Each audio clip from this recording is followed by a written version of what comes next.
Assalamualaikum warahmatullahi wabarakatuh.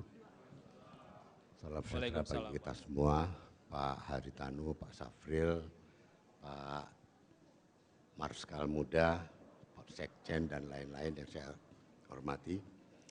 Mungkin saya ingin menyampaikan sedikit informasi gitu ya.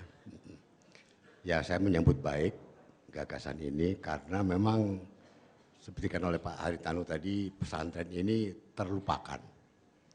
Padahal kalau kita lihat sejarahnya, pesantren adalah lembaga pendidikan tertua di Indonesia. Usianya sudah ratusan tahun. Yang tertua yang masih ada itu pesantren Sidogiri di Pasuruan, nanti tahun 2018 mencapai 300 tahun.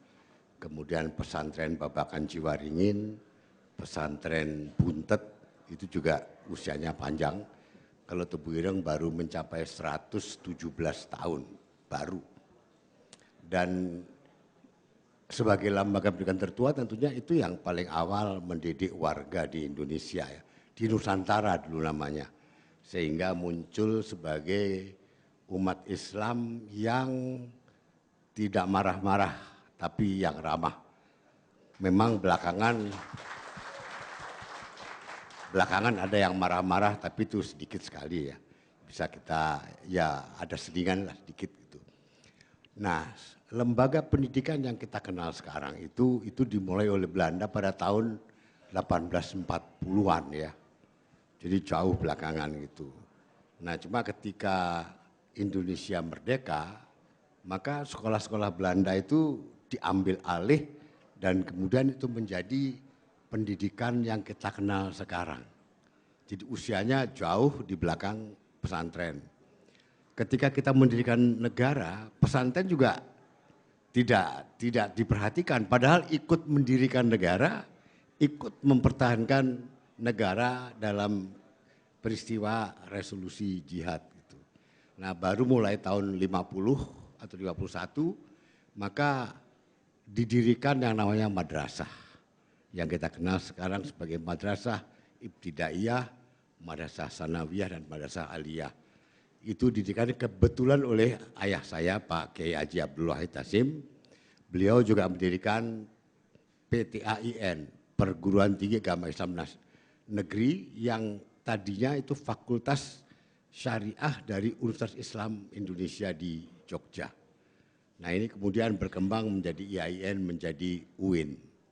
Saat ini mungkin sekitar 27-28 ribu pesantren, betul seperti oleh Pak Haritanu tadi, yang kecil-kecil, yang 50 sampai 200 orang santrinya.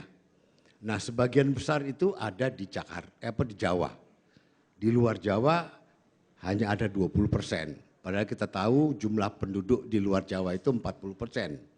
Jadi di luar Jawa kekurangan kurang lebih 20% dari 27 ribu, jadi kurang lebih 50 ribu pesantren yang harus kita dirikan di luar Jawa. Kalau kita ingin memberikan perlakuan yang setara antara Jawa dengan luar Jawa.